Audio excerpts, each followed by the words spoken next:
Hello everyone, I'm Shorty from Iron Resurrection, and if you ain't watching Rides Done Right, you ain't watching shit.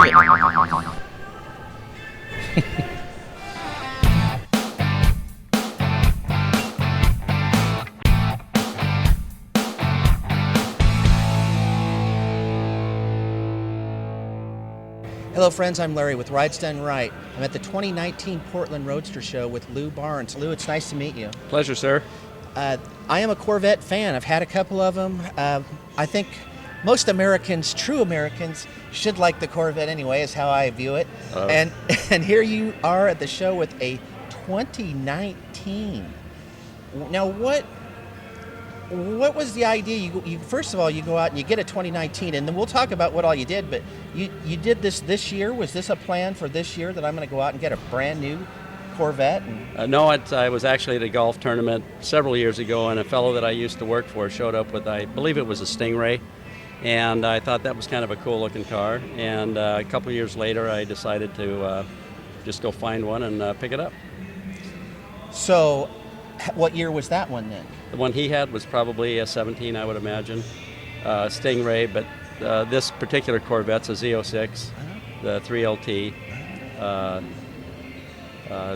So you saw his 2017, and then you said, I'm going to go get me one of those. Well, not immediately, I don't think, but the more I looked at it, I had an M Roadster at the time, and it was a little small and road rough.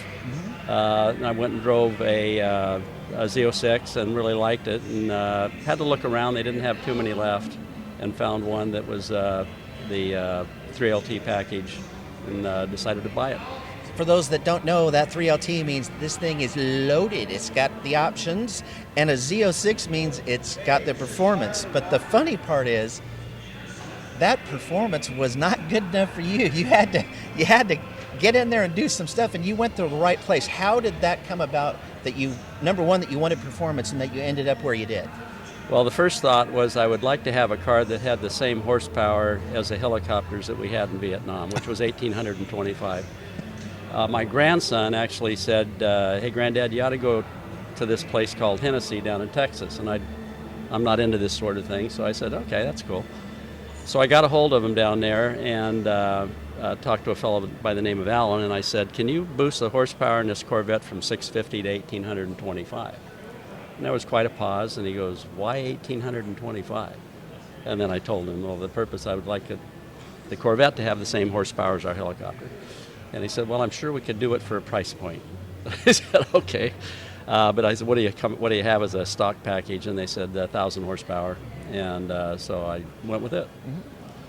And do you go out and drive this car and take advantage of that 1,000 horsepower? I mean, where does a guy go to do that? It depends on who's listening to this interview right now. Yes, a quick story. I was pulling into a Starbucks, parked it, looked up at the door, and here's 3 Washington County sheriffs coming out. And they got up and they were looking at the car, and the youngest one says, how fast have you had this up to? And I said, 55. And their supervisor actually said, no, it's okay, how fast? And I said, 153. And where at? I said, Sunset Highway. You figured while you're doing it, you might as well just spill the beans, I haven't been in jail in a while. Might as well go there. That's amazing. All right, so we cover the horsepower. Now, this car has a theme, and you've talked about helicopters and your relationship with helicopters, and talk about that, and then how you decided this theme for the car. Well, my first childhood, I was in a war when I was 17, 18, 19 years old. Thank you for your service, by the way. Oh, it was my honor. I have a memorial up at my house for the 33 Marines that we lost from our squadron, and we actually have a permanent one down at the Quantico Museum, at the Marine Corps Museum. And I thought, the more I thought about it, I thought, wouldn't it be cool to be able to ride around with my guys? And so I got a hold of a fellow by the name of Mike Lavallee up in Snohomish, Washington, and I looked at some of his work, which was just awesome. And I took the vehicle up to him and spent the whole day with him, describing what I would like this vehicle to be when I got it back. I had no idea the creative, artistic creativity of this man. Basically gave him a bunch of pictures, And on the back hatch of the Corvette, he acid etched in the name, rank, date of that my guys were KIA. In addition to one other, Corporal Lyle Tate was 2nd Battalion, 3rd Marines. He's on the very bottom of the orientation of the names. But that was the concept, and it became quite a thing. Now it goes to a lot of Marine Corps events and a lot of military events, and ultimately it's being donated to the Marine Corps Museum back in Quantico, Virginia. Wow, that is amazing. Now, when you say that you'll be donating it to them, you mean when you're done with it? I mean, are you going to drive the thing for still up for in the a air? while? Originally, I thought when I died it would be gifted to them, but the more we came to the conclusion it would probably be better sooner than later. We have one of our 34 helicopters in the museum. It's actually suspended inside, and the concept would be to put this somewhere oriented with the helicopter itself. I love the idea that says, first of all, the heart that says that it's going to be there in the first place, even when you're gone. But I like the idea that you think about doing it before then, because how nice it would be to be able to see the reactions of people while you're here, and when that thing goes there, that would be pretty neat to be able to live through and witness that. And you're right, Larry. It would be the reaction that we get when we take it to Marine Corps events and military events.